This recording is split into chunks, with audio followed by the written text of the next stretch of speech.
Systems of equations. On a graph, how many ways can two straight lines intersect? Well, let's see. They can intersect once, like this. Or they can never intersect, like this. Parallel lines, you know? And there's one more way two straight lines can intersect, like this. Two lines like this, one atop the other. They are always intersecting. It's true. I'm not pulling your leg. So, really, there are three ways two straight lines can intersect. One time, no times, and always. Though we say infinitely. Okay, so systems of equations. What is that? Well, it's figuring out how many times the lines of linear equations intersect. Do the lines intersect 0 times, 1 time, or infinite times? Let's do a little work on this and see two lines that intersect 0 times, two lines that intersect infinitely, and two lines that intersect once. Let's start with these two lines, both written in our y equals mx plus b form. Y equals 5x minus 2, and y equals 5x plus 3. Okay, each of these lines say they are equal to y. That means they should be equal to each other. Why? Well, if y equals this and y equals that, then we can substitute one for the other and conclude that this equals that.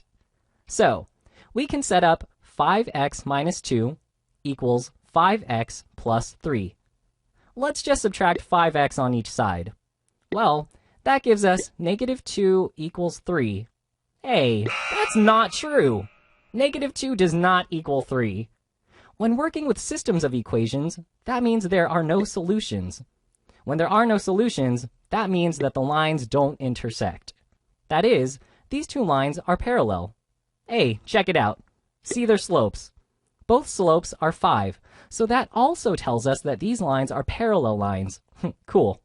Next, let's look at these two linear equations and figure out how many times their lines intersect.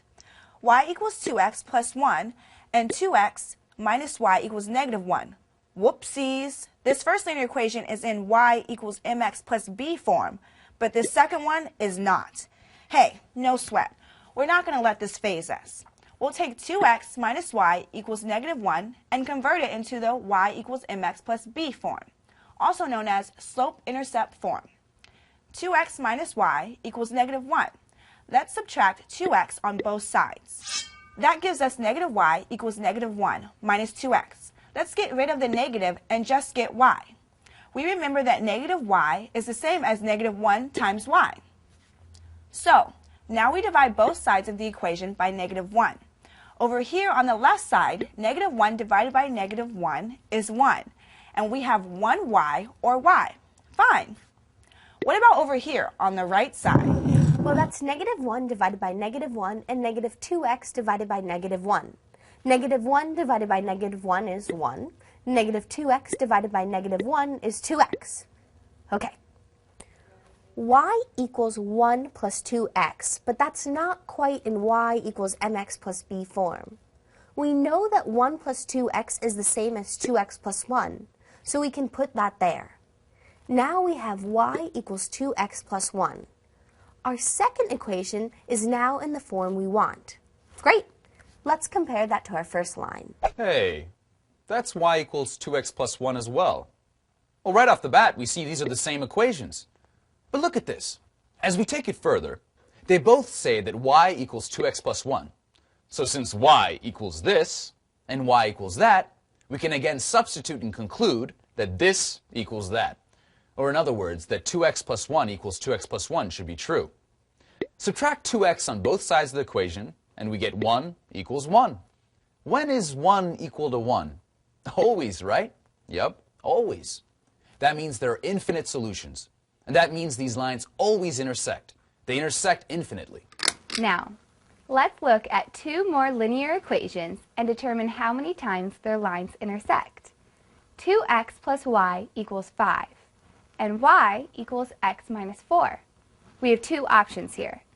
One option is to put the first equation into the y equals mx plus b form, and then substitute, remembering that if y equals this and y equals that, then this equals that. The other option is for us to try another way of substitution, in which we move forward with these equations as they are, using the substitution method.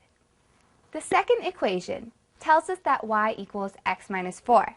So, we can plug that in for the y in our first equation.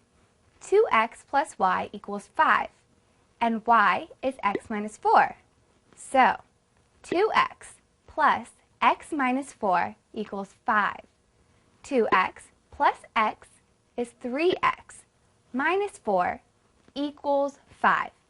Add 4 to both sides and get 3x equals 4 plus 5, or 9. To isolate x, divide by 3 on both sides and get x equals 3. Hey, we know what x is. So, we plug that in for the x in our second equation. Y equals x minus 4.